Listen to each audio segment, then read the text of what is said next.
Hello everyone, welcome to my channel. ഇന്ന് നമ്മൾ ഉണ്ടാക്കുന്നത് പനീർ കുൽച്ചയുടെ റെസിപ്പിയാണ്. ഇത് നമ്മൾ ഉണ്ടാക്കുന്നത് തവയുടെ മുകളിൽ വെച്ചിട്ടാണ്. അപ്പോൾ നമുക്കിത് എങ്ങനെയാണ് ഉണ്ടാക്കിയെടുക്കുന്നത് നോക്കാം. ഇതിനായിട്ട് തന്നെ ഇവിടെ ഒരു 1.5 കപ്പ് മൈദ എടുത്തിട്ടുണ്ട്. ഇതിൽ നമുക്ക് 4 കുൽച്ചയാണ് കിട്ടുക ഈ ഒരു റെസിപ്പിയിൽ. ഇനി ഇതിലേക്ക് ഒരു 2 ടീസ്പൂൺ പഞ്ചസാര നമുക്ക് ചേർത്ത് കൊടുക്കാം. ഇനി ഇതിലേക്ക് ആവശ്യത്തിനുള്ള ഉപ്പ്, പിന്നെ ഇതിലേക്ക് ചേർക്കുന്നത് ഇൻസ്റ്റൻറ്റ് ഈസ്റ്റ് ആണ്. അതുകൊണ്ട് നമ്മൾ ഡയറക്റ്റ് മാവിലോട്ടാണ് ചേർക്കുന്നത്. അല്ലാന്നുണ്ടെങ്കിൽ ആക്റ്റീവ് ഡ്രൈ ഈസ്റ്റ് ആണെന്നുണ്ടെങ്കിൽ പ്രൂഫ് ചെയ്തതിന് ശേഷം ചേർത്ത് കൊടുക്കാം. ഇനി ഇതിലേക്ക് ഒരു 1.5 ടേബിൾ സ്പൂൺ പാൽപ്പൊടി ചേർത്ത് കൊടുത്തിട്ടുണ്ട്. ഇതല്ലാന്നുണ്ടെങ്കിൽ നമ്മൾ പാലിൽ കുഴച്ചെടുത്താലും മതിയാവും. അപ്പോൾ ഇതൊക്കെയും കൂടി ചേർത്ത് നമുക്ക് നന്നായിട്ട് ഇതിനൊന്ന് മിക്സ് ചെയ്തെടുക്കാം. ഇത്രയും ഡ്രൈ ഇൻഗ്രീഡിയൻസ് ആണ് ഈ ഒരു മാവിനുള്ളത്. ഇനി ഇതിലേക്ക് ഞാനൊരു ലൈറ്റ് ചൂടുള്ള വെള്ളം വെച്ചിട്ടാണ് ഈ ഒരു മാവ് കുഴച്ചെടുക്കുന്നത്. അപ്പോൾ നമ്മൾ ഓവർ ചൂടില്ലാതിരിക്കുക, എന്നാൽ ഒരുപാട് ചൂട് കുറഞ്ഞ വെള്ളം ആവാതിരിക്കുക. ലൂക്ക് വാമായിട്ടുള്ള വെള്ളത്തിൽ നമുക്കിത് കുഴച്ചെടുക്കാം. മാത്രമല്ല കുറച്ചായിട്ട് വെള്ളം ചേർത്തതിന് ശേഷം മാത്രം കുഴച്ചെടുക്കാം. ഇനി ഇതിലേക്ക് മെൽറ്റ് ചെയ്തിട്ടുള്ള ഗീയോ അല്ലെങ്കിൽ ബട്ടറോ നമുക്ക് 1 ടേബിൾ സ്പൂണും കൂടെ ചേർത്ത് കൊടുക്കാം. ഇനി നന്നായിട്ട് ഇതിനെ കുഴച്ചെടുക്കാം. ഇനി ഈ ഒരു പൊടി മുഴുവനായിട്ട് നനഞ്ഞതിന് ശേഷം ഇതൊരു കൗണ്ടർ ടോപ്പിലോട്ട് മാറ്റിയിട്ട് വീണ്ടും നമ്മൾ ഈ ഒരു മാവ് ഒന്ന് സോഫ്റ്റ് ആവുന്നത് വരെ കുഴച്ചെടുക്കണം. ഈ ഒരു മാവ് ഇത്തിരി സ്റ്റിക്കി ആയിട്ട് എന്നാൽ നല്ല സോഫ്റ്റ് ആയിട്ടുള്ള, എന്നാൽ നമ്മൾ കയ്യിൽ വെച്ച് ബോളാക്കാൻ പറ്റുന്ന രീതിയിലുള്ള ഒരു ടൈപ്പ് ഡോ ആണ് നമുക്ക് ആവശ്യമുള്ളത്. അപ്പോൾ ഒരു 3-4 മിനിറ്റ് നമ്മൾ നന്നായിട്ട് കുഴക്കുമ്പോഴേക്കും അത് നന്നായിട്ട് സോഫ്റ്റായിട്ടുണ്ടാവും. ഇനി ഇതിൻ്റെ മുകളിലായിട്ട് കുറച്ചൊന്ന് ഓയിൽ, 1 ടീസ്പൂണോളം ഓയിൽ വെച്ച് അതിൻ്റെ എല്ലാ സൈഡിലും ഓയിൽ തേച്ച് കൊടുക്കാം.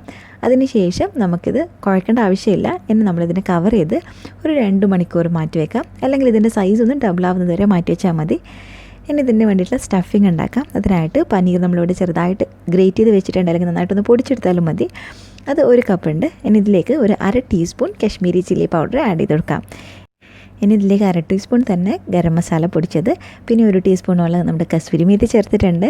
പിന്നെ നമുക്ക് വേണമെന്നുണ്ടെങ്കിൽ കുറച്ച് ചതച്ച മുളക് ചേർത്ത് കൊടുക്കാം. ഇനി ഇതിലേക്ക് നമ്മൾ ചോപ്പ് ചെയ്ത് വെച്ചിട്ടുള്ള മല്ലിയില ഒരു 2-3 ടേബിൾ സ്പൂൺ ചേർക്കാം. പിന്നെ ആവശ്യത്തിനുള്ള ഉപ്പും കൂടെ ചേർത്ത് കഴിഞ്ഞാൽ ഇത്രയും കാര്യങ്ങൾ നമ്മൾ ചേർക്കുന്നുള്ളൂ. ഇതിൻ്റെ കൂടെ നമുക്ക് എന്തെങ്കിലും ഇഷ്ടമുണ്ടെന്നുണ്ടെങ്കിൽ ചാട്ട് മസാലയോ ചെറിയ ജീരകം പൊടിച്ചതൊക്കെ വേണമെങ്കിൽ ചേർത്ത് കൊടുക്കാം.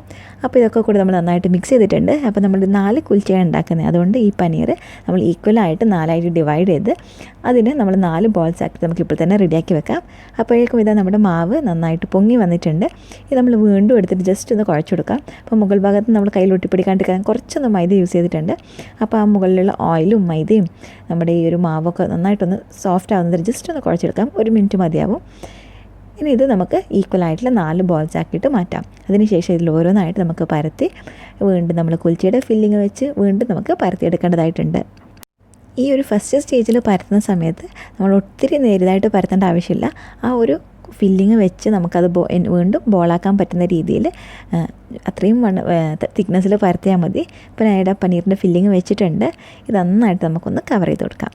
അതിനുശേഷം ആ താഴ്ഭാഗത്ത് നന്നായിട്ടൊന്ന് സീൽ ചെയ്ത് വീണ്ടും നമ്മളിതിനെ ഒന്ന് പരത്തിയെടുക്കാം. ഈ ഒരു മാവ് നല്ല സോഫ്റ്റാണ്, അതുകൊണ്ട് തന്നെ പരത്തിയെടുക്കാൻ നല്ല ഈസിയാണ്.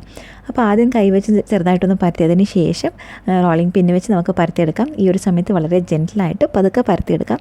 അല്ലെങ്കിൽ വളരെ കുറച്ച് വലിയ രീതിയിൽ പൊട്ടിപ്പോകാനുള്ള സാധ്യതയുണ്ട്. ചെറുതായിട്ട് പൊട്ടിക്കഴിഞ്ഞാലും യാതൊരു കുഴപ്പമില്ല. അപ്പോൾ ഇത് നമ്മൾ ഏകദേശം ഒന്ന് പരത്തി കഴിഞ്ഞിട്ടുണ്ട്. ഇത് നമുക്ക് വേണ്ട ആ ഒരു ഷേപ്പിലോട്ട് നമുക്ക് പരത്തി കൊടുക്കാൻ ഇവിടെ സ്ലൈറ്റ്ലി ഒരു ഓവൽ ഷേപ്പിലാണ് കൊടുത്തിട്ടുള്ളത്. ഇതിനൊരു 1/2 മണിക്കൂറോളം നമുക്കിത് റെസ്റ്റ് ചെയ്യാനായിട്ട് വെക്കാം. അതിന് ശേഷമാണ് നമ്മളിത് ചുട്ടെടുക്കേണ്ടത്. ഞാനിവിടെ ഏകദേശം ഒരു 10-15 മിനിറ്റ് കഴിയുമ്പോഴേക്കാണ് ചുട്ടെടുത്തിട്ടുണ്ട്. അപ്പോൾ നിങ്ങൾ കാണാൻ ഇത് കുറച്ചൊന്ന് പൊങ്ങി വന്നിട്ടുണ്ട്. അപ്പോൾ നല്ല ചൂടുള്ള പാനിലോട്ട് നമുക്ക് മാറ്റാം. അതിന് മുമ്പ് തന്നെ ഈ ഒരു കുൽച്ചയുടെ താഴെ ഭാഗത്ത് നന്നായിട്ട് വെള്ളം തേച്ച് കൊടുക്കാം. പിന്നെ കുറച്ച് ഒട്ടിപ്പിടിക്കും എന്ന രീതിയിലുള്ള ഫ്രൈയിങ് പാൻ വേണം നമ്മളിതിന് യൂസ് ചെയ്യാനായിട്ട്. ഇപ്പോൾ മീഡിയം ഫ്ലെയിമിലാണ് വെച്ചിട്ടുള്ളത്. ഇതിന് മുകളിലായിട്ട് കുറച്ച് മല്ലിയില ചോപ്പ് ചെയ്തത്, പിന്നെ നമ്മുടെ ബ്ലാക്ക് സെസമി സീഡ്സ് ആണ് യൂസ് ചെയ്യുന്നത്, അത് കുറച്ച് ചേർക്കാം. പിന്നെ വൈറ്റും കൂടെ കുറച്ച് ചേർത്ത് കൊടുത്തിട്ടുണ്ട്. അപ്പോൾ ഒരു മീഡിയം ഫ്ലെയിമിൽ വെച്ച് ഇതിൻ്റെ മുകളിൽ കുറച്ച് ബബിൾസ് വരുന്ന രീതിയിലാവുമ്പോഴേക്കും, കുറച്ച് വലിയ ബബിൾസ് വരുന്ന രീതിയിലാവുമ്പോഴേക്കും നമ്മൾ നോർമലി ചെയ്യുന്നത് പോലെ ഫ്രൈയിങ് പാൻ ഒന്ന് തിരിച്ച് പിടിക്കാം.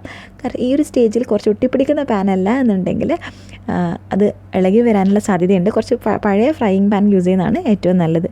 അപ്പോൾ നമ്മൾ ഈ ഒരു സ്റ്റേജിൽ ഫ്ലെയിം ഹൈയിലാക്കി കൊടുക്കാം. അതിനുശേഷം ആ മുകൾ ഭാഗത്ത് നന്നായിട്ടൊന്ന് റോസ്റ്റ് ചെയ്യാം. ഇതാ ഇപ്പോൾ നമ്മുടെ കുൽച്ച റെഡി ആയിട്ടുണ്ട്. അപ്പോൾ വീഡിയോ എല്ലാവർക്കും ഇഷ്ടമായെന്ന് കരുതുന്നു. Thank you for watching guys. നാളെ മറ്റൊരു അടിപൊളി റെസിപ്പി ആയിട്ട് കാണാം.